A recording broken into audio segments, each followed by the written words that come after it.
Hey everybody, so in this video, yeah, it was a first for me, a first overnight sail solo in the ocean. I left my Newport after dropping David off to go back with his mom, and I ended up going solo from Newport to Provincetown. So it was an overnight sail, and I picked that to time the entrance to the Cape Cod Canal with the tide going in a favorable direction from west to east, and you know, but I had to maintain a certain speed throughout the night. I was expecting about 10 to 15 knots of wind, so there was enough there to keep the boat moving at full speed, which was great. Navigated through Buzzards Bay, and I passed countless windmills blowing at night. It was a pretty amazing thing to see. Right before I entered the Cape Cod Canal, my prop fouled, of course. That caused all kinds of issues. I pushed through the Cape Cod Canal. I had some really rough waves when the tanker was passing by in the opposite direction. And when I finally made it through the Cape Cod Canal, I was very relieved. But I was finding that I didn't have much energy in the prop. So I had to do a swim, cleared out a tree root-sized seaweed ball. Meanwhile, sharks, I think, were attacking fish maybe 100 feet away from me in the water while I was doing this. And then I finally reached Provincetown, secured a mooring, and rested and prepared for the next challenge, my 275-mile, 3-day solo sail to Shelburne, Nova Scotia.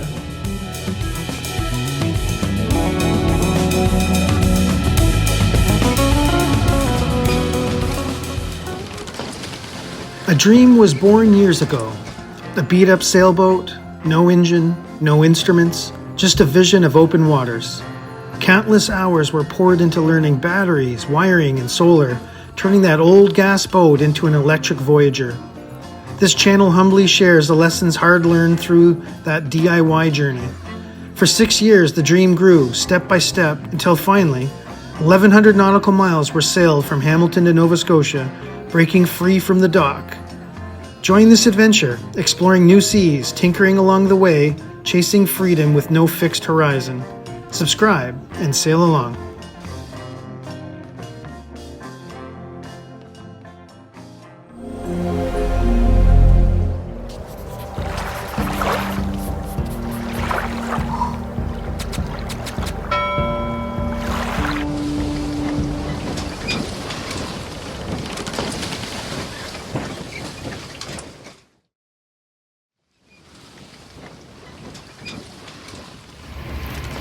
Well, heading out of Newport.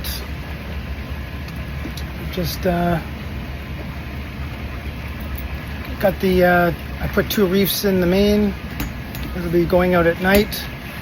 And I sailed off the mooring, and I'm running 25 amps, which is about 1400 watts. So it's perfect wattage. I'm doing 3.4 knots. Got a little bit of wind helping me. And then I'm going to bear off the port to starboard and head out into the bay. And then we'll see where that takes me.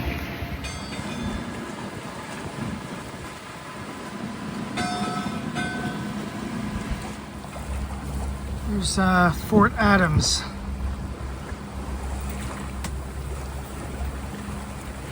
Tacking my way upwind again to get out of Rhode Island, Newport.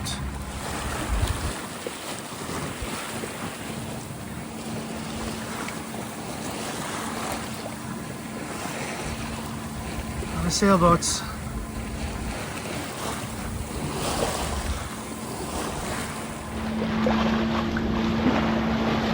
Well, I've been tacking out of Rhode Island, Newport, to get out of the East River. I had to time the current, and it flipped at 7, and it's 7 right now. So I started at about 6:15, leaving the harbor, and then I got here for, like I said, I've been tacking now. You can see my path. kind of tacking to get across. And it looks like I've got a decent line here now to go a fair distance. Let's see if I can make it, how far I can go on this tack. I'm basically got the motor on and running kind of at 1300 watts, which is kind of my typical low wattage. And then coming out here, it's sunset, 7 p.m. Sun's going to set at 8:15. So I'm hoping I get through this thing here while I've got daylight, because there's some crab pots and stuff out here. So there's a sailboat over there, beautiful sunset. And I passed a whole pile of boats, like maybe 30 boats out here. This truly is the sailing mecca. There's somebody out there that's just motoring straight. I'm hoping that when I get past that green buoy ahead, that I can get a tack out, but I don't think so. We'll see. I probably need to do a couple more tacks. But that's okay. That's what sailing is. And my goal is to get to the entrance of Buzzard Bay, Cape Cod Canal for 7 a.m. And I'm hoping that I can make it through the canal between 7 and 9, 7 and 10, something like that, because it'll take me a bit to get through it. So I'm going to cut the generator, or cut the motor out soon. And then I'll be going a lot slower, but I just want to get out of the inlet here. I've used 7% of my battery running. You can see here 24 amps or 1300 watts. And I've gone, I'm not too sure how far I've gone. Probably about 2.5 miles maybe, but tacking, so three nautical miles. I'm not sure actually what the distance is from here, but I'll figure it out. But it's been running for about an hour, so 6:15, and now it's getting close to 7:15, so 7:10. So it's about an hour, and I use 7% of my battery. So when I get out of the inlet, I'm going to throw the generator on. I just didn't want to do that here while I was tacking back and forth and ropes everywhere. I just want to make sure the boat's working okay and get around all these other boats. So from what I can tell, I'm doing okay. And yeah, the wind is basically from the south, so it's straight in the head of the inlet. But it's a fairly big river, so I thought I could tack. I just didn't expect to see so many boats. But anyways, I'll check in there and give you an update in a few hours. I believe that's called Castle Hill Point, Castle Hill Point. And there's a little lighthouse on the end. And I don't know the significance of that, but there's some really big mansions out there on that. Very pretty. And you can see all the way along the coast, there's all kinds of beautiful, beautiful architecture here. It's a very old place, 1600s, 1700s, 1800s. And it looks like a pile of people out there, so there's something going on the grounds of Castle Hill. And then I am trying to get, there's the red marker, so I'm going to have to tap one more time, get over there, and then my tack will be all right. I still may have to tack a couple times, but pull me away from shore. I want to be near these pots, like along the sides. I've been seeing the pots. I'm going to raise a little bit more sail as well.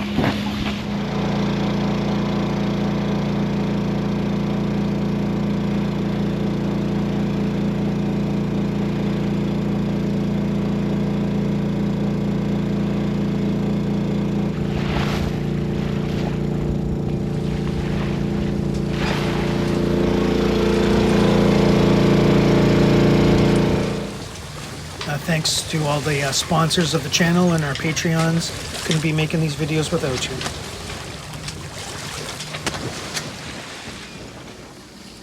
As I traveled here at night, coming into Buzzards Bay, there's a couple things I was looking at. There's actually a big buoy marker. It's a white marker right in the middle of the water, and it marks the entrance of Buzzards Bay. And kind of like right before, as you're coming up to that, on my would have been my starboard side, was a whole ton, or like a field of windmills. And at night, they look kind of ominous, but you know, it's like there's like a whole city out there. But no, they're just windmills and they're not moving. So yeah, they kept me entertained for quite a while.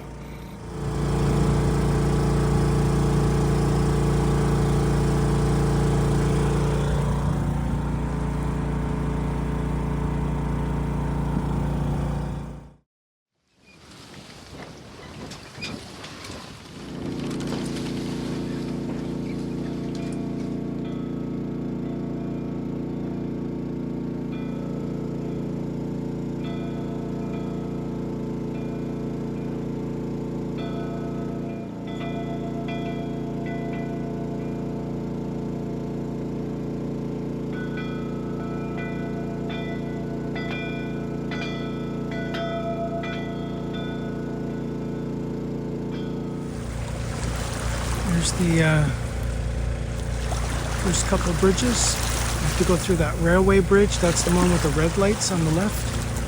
And then afterwards we pass through the other bridge. And I'm making my way through these channel markers.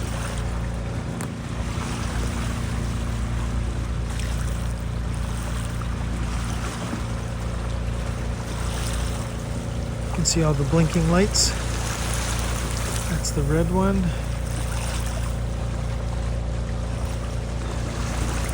And I turn and go a little bit more that way. Once I get around this red one here.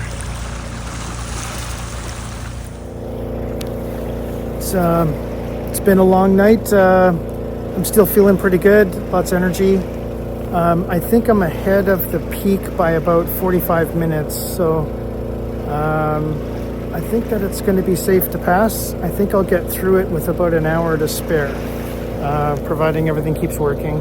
I just filled up the gas so I could have the generator work through all the way. I've got it at kind of cruising speed. I probably could go faster, but I'm a little bit nervous about not having enough power on the other end in case something overheats or something like that. So everything seems to be doing okay. The controller's 31, motor is about 44 right now.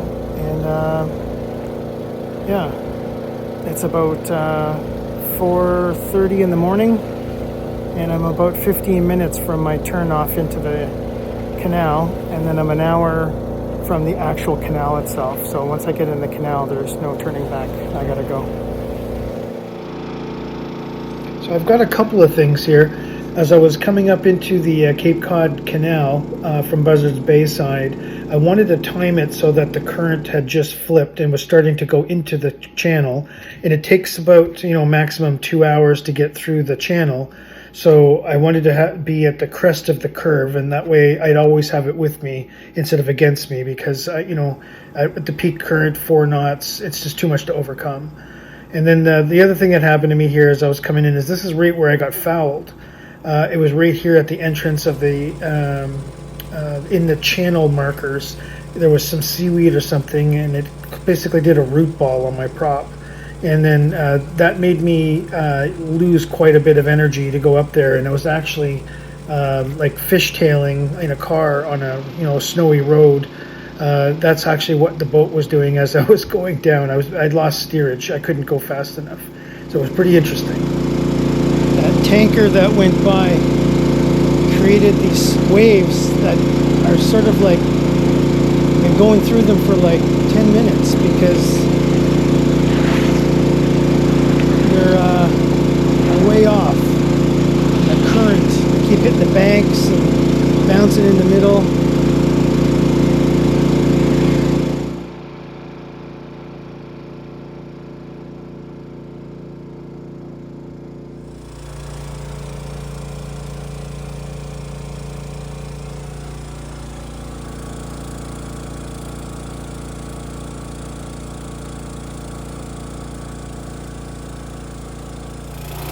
To explain that the river current is almost faster than my boat, so my boat is losing steerage. It's pushing me left and right. I had to put more power, so I've been running quite a bit more power than I normally do. just so I can have a little bit of steering. So I'm kind of like sliding back and forth. Anyways, I don't know if you can hear me, but I got the generator on because I don't want to run out of power. And I'm doing 6.8 knots down, and I'm not at peak current yet. That's not for another half an hour. So, and then this tanker went by, and oh my God, the waves were so difficult. I had waves for 20 minutes, and it was just and trying to keep steering through that was just unbelievable.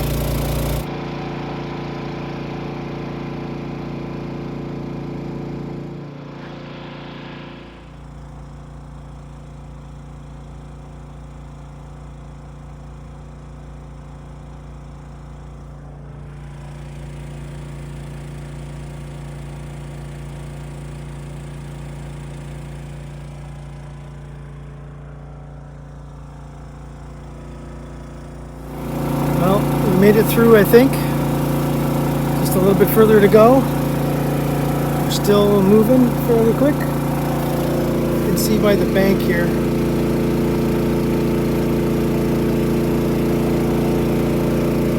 I did not enjoy that. That was very difficult. The autopilot can barely keep up. It couldn't, so I had to basically manually steer because of all the little eddies. And the generator going, got a headache. Anyways, I shouldn't complain because I made it out. I'm in Cape Cod Bay, guys. Woohoo!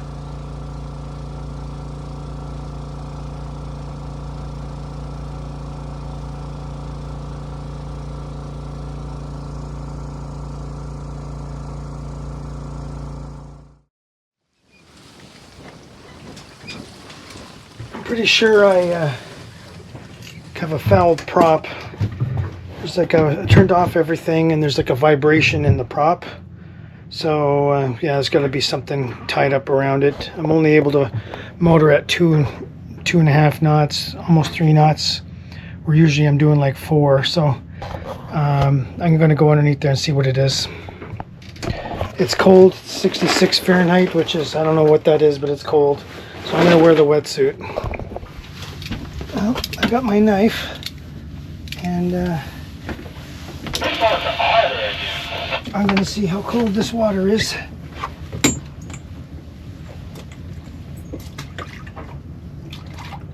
Whew. Oh yeah, that's cold. I threw out a couple of lines just in case, because the boat's moving a little bit, but yeah. I got no choice. I got to get in there and clean that, whatever it is.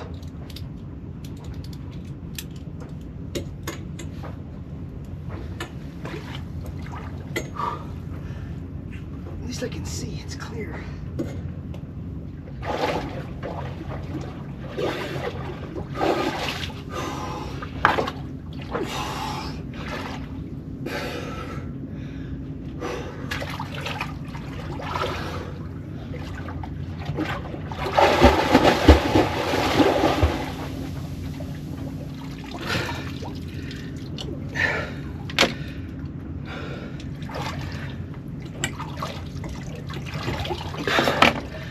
Ooh, it's salty. It was definitely foul. There was a root, a whole pile of stuff on there, so hopefully it spins better now. I need to get one of those little cutters. Ooh. Yeah, basically it was fouled pretty good, so you can see here I'm doing 3.8 knots now, speed over ground. That's kind of where I used to be at around 22 amps, so that must have happened in the just before the canal, and I went through the canal with foul prop. That's why I was kind of suffering in there, but I'm glad I pushed through, made it through, and yeah. Anyways, it didn't take too long. I got my drift line out and my other drift line out, and I could actually swim and keep up with it. It was 0.4 of a knot, so I guess it's the wind pushing, so go figure. Anyways, I'm moving a lot better now.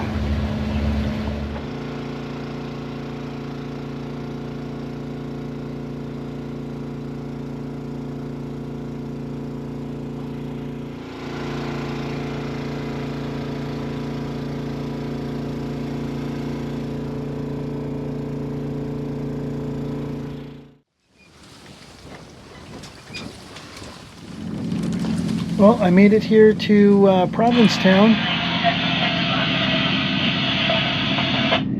and I'm just shutting things down, getting the boat put away.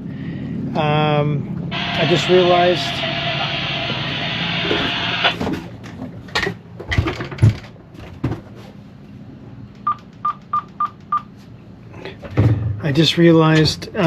that I sailed over 3,000 miles, nautical miles. So I had 1,000 before I put the boat together, or the instruments in. So I just rolled over 2,086 on the trip meter.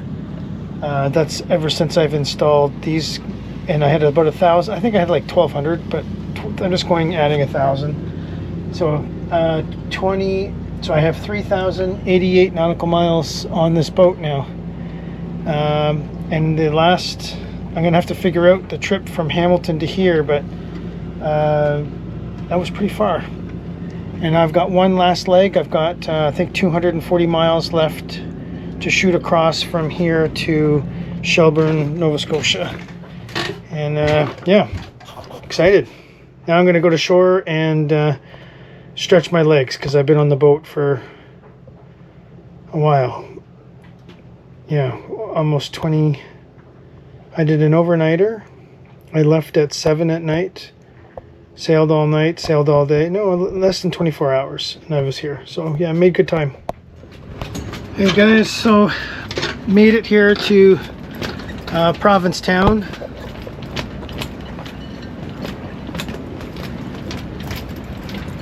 There's Long Point.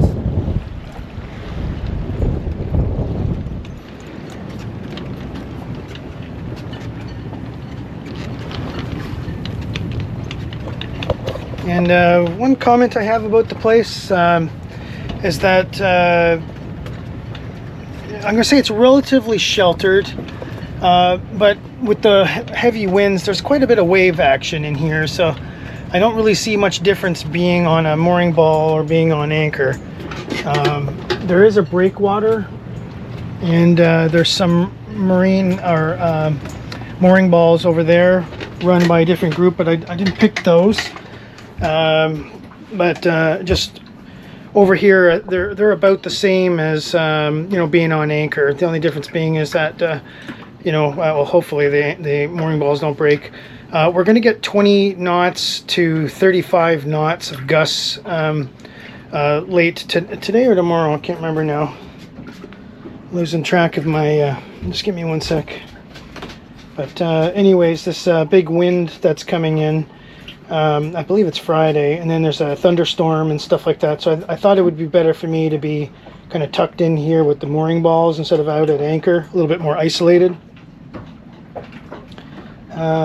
Yeah, so it's today it's 22 to 32. It's changed, and then yeah, Friday. Well, the thunderstorms have been replaced with just rain, and not a lot of it, but coming in late at night. So Saturday, it's starting to calm down and switch around. Sunday, and then Sunday night, it's calming down again. So you know what? It's very volatile weather here. So I think what I'm going to do is I'm going to head out Saturday afternoon, and I'm going to make my way out to try to get past about 20 to 30 nautical miles out to sea. The sea state Saturday is going to be 0.9 meters, so almost 3-foot waves, so they're not small. But on Sunday they're kind of calming down to half a meter, so 1.5 feet. If I left Sunday, that's another option. I'll have consistent wind for 24 hours, almost. So from 2 until 2. So in 24 hours, I should be able to do almost 80 miles. So that'll put me out there quite a bit. And then at that point, there's kind of like a front that's coming in, but it doesn't go out to the ocean or in the middle of the Gulf of Maine. So I should be able to stay ahead of it.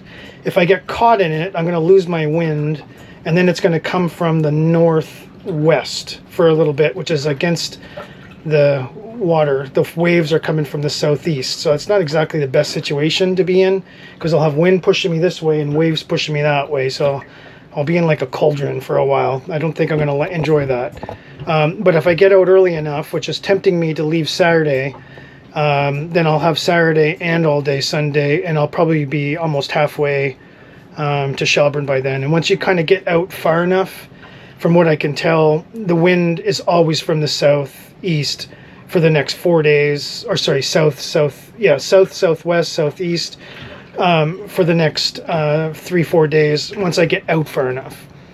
So if I don't get out far enough, I'm probably gonna have to motor. And then I didn't want to spend my fuel doing that, because there's also a possibility that the wind's going to die down on Wednesday. So if I don't make it there in time, like 3 days, I might not have any wind. And I'm going to have to do a straight motor for, who knows, the last 40 miles, I don't know. And then out there, I've got the tides to deal with. So, really what I want is at least 5-10 knots of wind. I'm probably going to get 10 to 20 knots of wind, but I want at least 10 knots, let's say, and that should be enough to keep the boat moving at 4 or 5 knots, as long as I keep the prop moving. So I'm going to try to do that and keep the boat topped up on energy. And I'm considering buying another fuel tank just because of the way the forecast is looking, and I might have to motor a fair amount of it. Or motor sail, actually. So it's sort of like the way it works is that if I just do motoring, I can do about 3-4 knots, depending upon which direction. If I do motor sailing, well, then I've got amplified wind, amplified motoring. So I 4, 5, 6 knots, I can do no problems, depending upon the wind. If I have good wind, I stop the motor and stop the prop, and it creates about a knot and a half of drag. So, I really need to have 10, 15 knots of wind to be able to do 4 or 5 knots without any motor. So it's sort of like wind dependent, motor dependent. That's like depends upon what I'm going to be doing. So, anyways, I just wanted to pass on that regards. It's hot here right now. I'm going to go for a shower. I'm just grabbing my change of clothes, and then do a little walk on the town. I'm still full of salt water, so I'm looking forward to a shower. Hey everybody, so I'm over here at Flyers Dock, Flyers Boat Rentals. I went on the Docwa app, and they had a you can kind of order your thing, your mooring. Because of the wind and everything, and I know I was just not familiar, I decided to go get a mooring ball instead of anchoring here. It's about $100 US per night, so it's an awful lot for a mooring ball. But they give you a free shuttle back and forth, and they have a shower and bathrooms here on the docks. This is the dock behind me, and you can see the view pretty good. Basically just on the edge of the middle of town, so it's a little bit out of the way. Like basically I've got to walk kind of down the street to about, well, that's already in town, like that big Coliseum item over there, and these are all the boats that are anchored. I'm just over on this side here, you can't see the boat, but yeah, so you can kind of see everything is in here. And then there is a fuel dock over at the marina here behind the bulkhead, but with the wind coming in here today, it'd be difficult for me to get over to the fuel dock. So today's going to be an exploration day, and I'm out of corn chips. I like doing pico de gallo, so I'm just going to pick up a couple of corn chips, and it's going to give me a reason to exercise. And you can see I'm fully clothed. It's warm, but the wind is really quite cool. So when you're out on the water, I find it cool, like maybe 15. That's what it feels like. But when I'm in the city or in the town, this is it gets warmer, so it's more like t-shirt weather. So I'm going to take this off as soon as I kind of get around the corner. So anyways, the launch drivers are pretty friendly. You have to tip them. I always tip them $5 each way. It's $5 a ride in Rhode Island, so here just tipping them $5 seems appropriate. This is the trash So they do some recycling here. It's only for the boaters. And this is the washrooms and the showers over here in this little building. And I don't know how this works exactly. I'm gonna go figure that out. Flyers employees only. So maybe a couple of doors here. So somebody in the shower there. And this is basically the washroom and shower. And looks clean enough. So this is Flyers boat rentals is what they're called. And like I said, I went on Docwa, the app on my phone, and I got most of that done there. So now I'm just going to go for a walk down to the it's like a hardware store, and then I'm going to walk up to the gas station. Then I'm going to walk across town to the it's called a Stop and Shop, which is like a grocery store, and I'm going to go pick up a couple of bags of chips, tortilla chips. Those are kind of like my staples. I like making pico de gallo, and that's basically tomato, avocado, onions, and things like that. So I don't want to get it all. I'd rather it be fresh as possible. So Saturday morning I'm going to do a last provisioning run, but today I wanted to do the get some corn chips for my pico de gallo. It's my reward for this long walk. Walking downtown Provincetown. It's a bunch of little shops everywhere. Very busy place.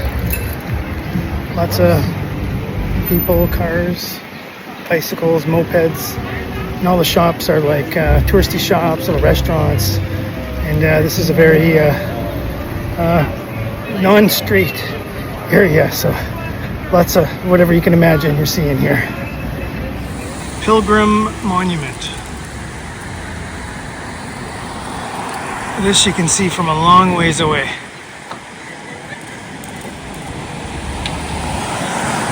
On Bradford Street, I think. Well, I walked through the downtown with all the shops and everything, and then I'm cutting through a couple of back roads. This is Court Street. Everything's kind of close. I guess I'm walking to the supermarket, and it's about 700 meters, so it's like I don't know how far. Hello.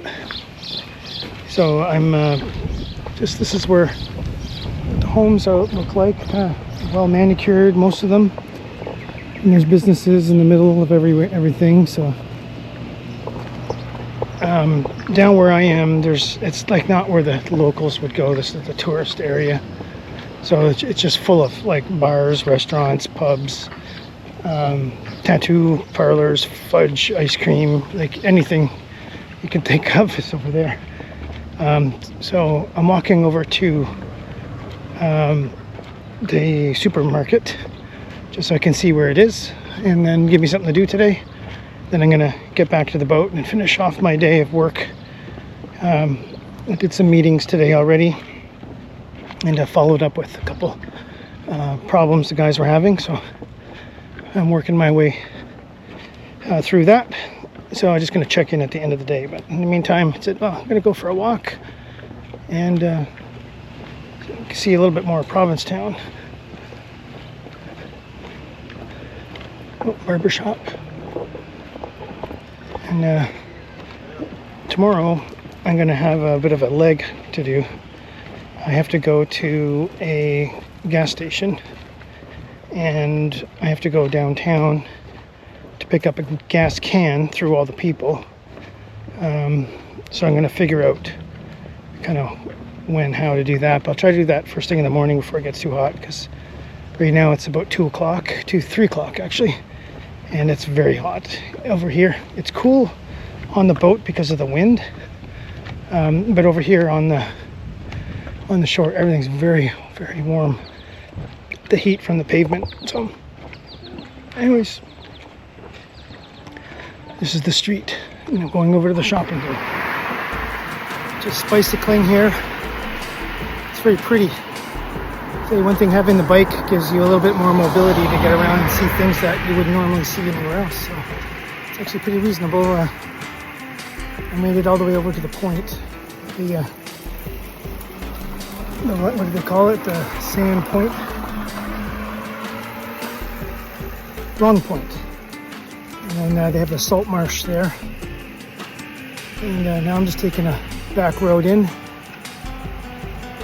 with my bike.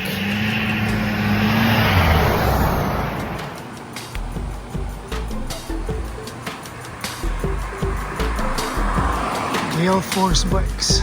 It's got a little hilly. Beach Market and Sand Shop.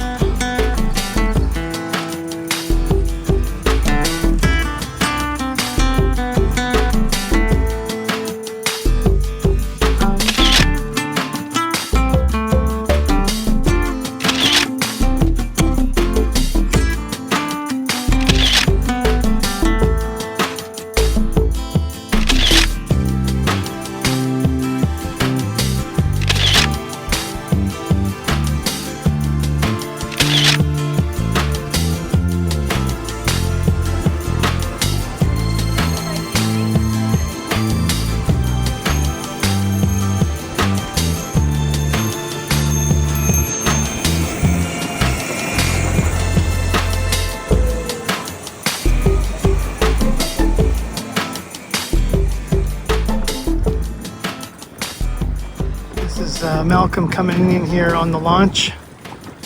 My boat is way out there. This is Flyers Boat Dock, boat rentals.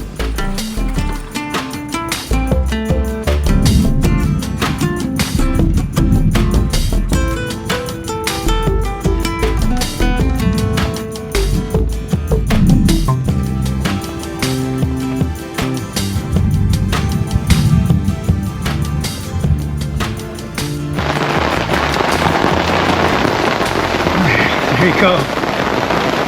Rainstorm hit. It's the first big rainstorm that I've had it in a while. I had one in Atlantic Highlands with thunder and everything like that. But overall, it's been pretty dry.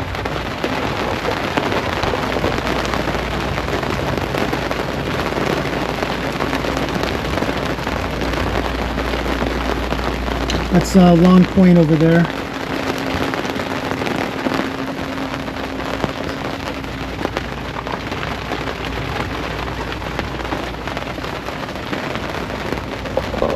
Yeah, the boat's doing a good job staying dry.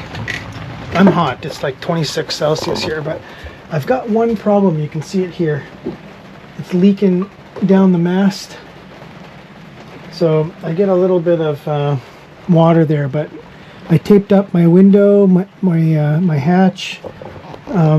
This one doesn't leak, but it's got the boat on top of it now, so extra protection. And I have a hole in my mast here where some wires used to come out. So I put a rag in that, basically to stop it from splashing on the table.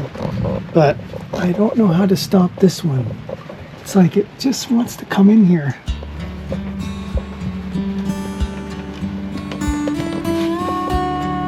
Anyways, I'll have to check on that tomorrow, see if there's something I can do.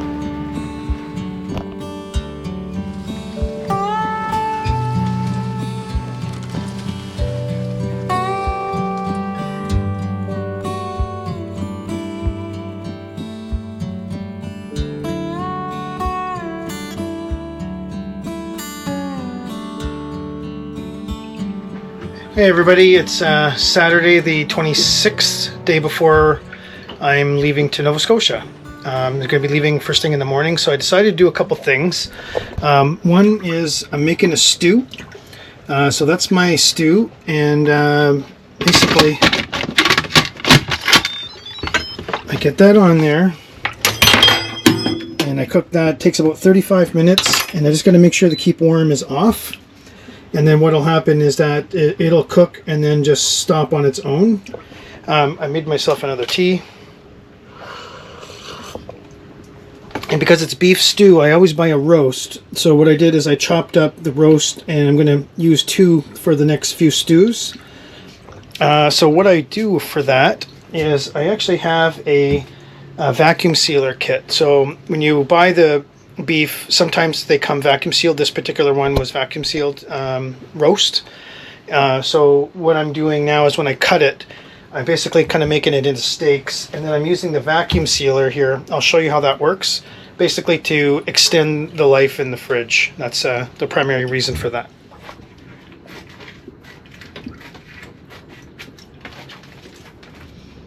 So the first thing I do is I just cut myself 3 little bags, potential bags, I guess, and I try to go as straight as I can. It's not super easy on a boat that's moving. And then I'm going to take this, put it here, and then tuck this thing away. And then on the vacuum sealer, you open it. There's a couple of little red things in here. This is little holders for the bag, so you put it in there, and then I click it twice, then I click seal, and I seal one end of it.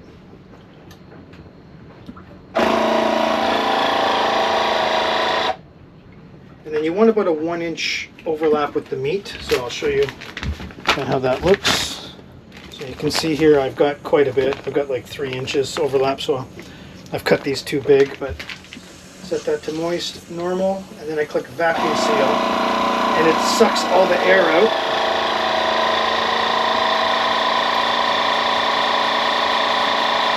And then it seals it.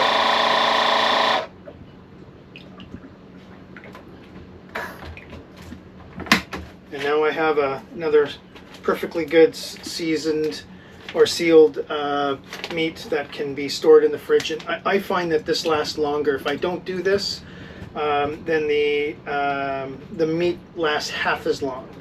Because I've got a fridge only, not a freezer. So. And then one of my other tasks was, even though I've got electronics everywhere, I believe in paper charts. So what I did was I took my, I kind of mapped my coordinates and using the digital to figure out where am I going and then where do I want to go around Nova Scotia. My chart unfortunately gets me to the west side of Nova Scotia but doesn't show the east side, so I'm going to draw my path so I can mark where I am. And then I drew a what do they call that, just one by hand, so I know this chart goes to about here. So as I come into this point, these are actually my waypoints, and then I plug them into my chart plotter. So my chart plotter map has those, and then I have the paper copy here to kind of give me an idea. This is where I'm going to be.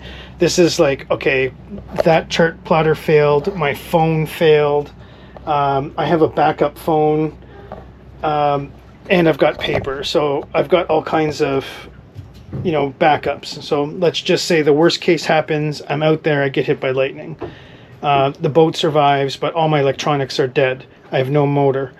Then what I'm going to do is I'm going to carry on sailing until I get to Nova Scotia, and then I'm going to try to sail into the Shelburne Inlet and then call a pan and ask for a tow assistance to come out and get me because of the ordeal, assuming that's something like that happens.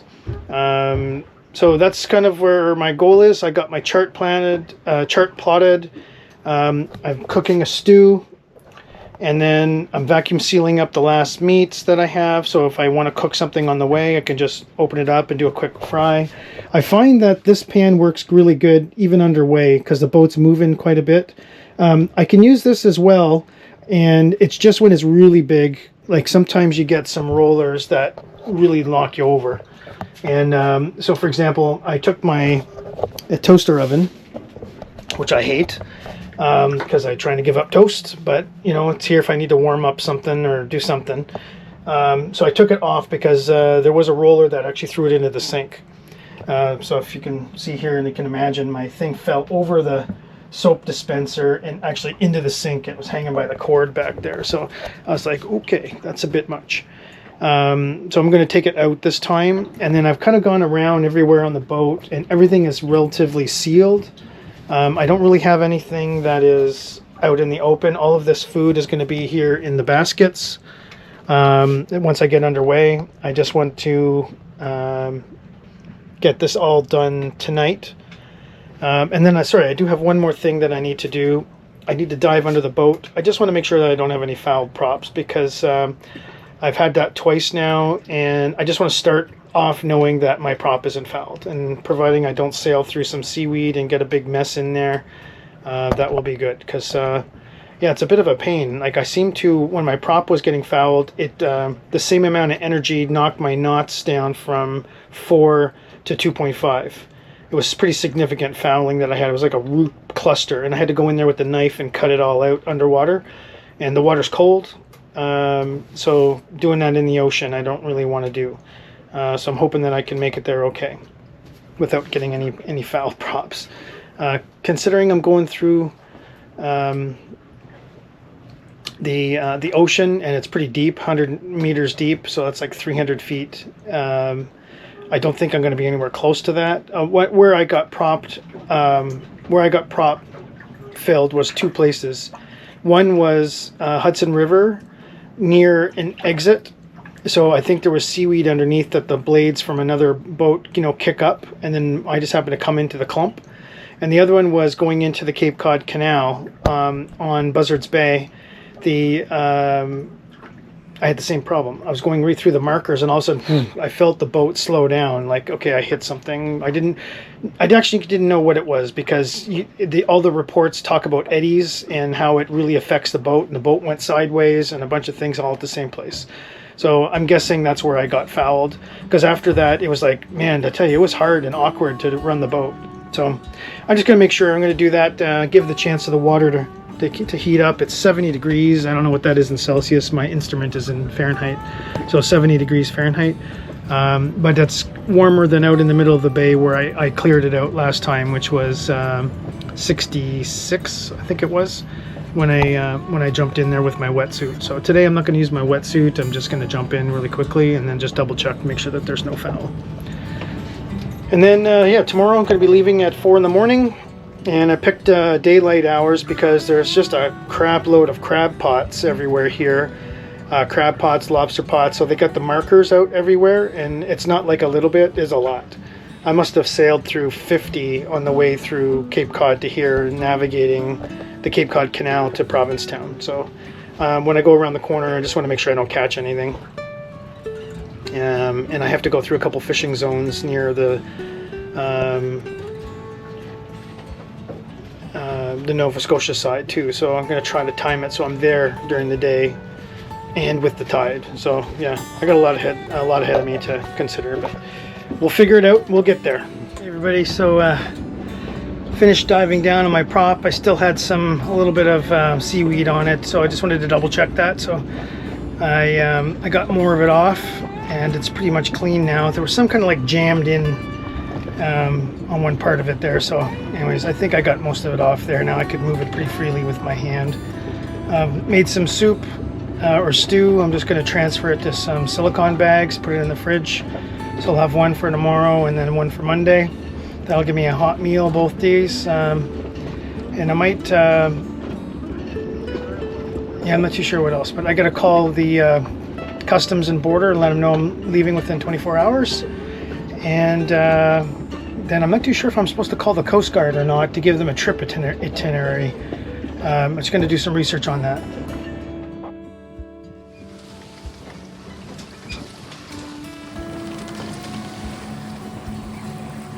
Leaving Provincetown Harbor at looks like 4:50 a.m. and I've got 4 knots of wind, 5 knots of wind. I'm doing 4.7 knots speed over ground, and I'm heading over to that second green buoy to round the point. Oh, there's my first crab pot. That's why I left where I could see. Hard to tell, but you can see there. It's just right of the light.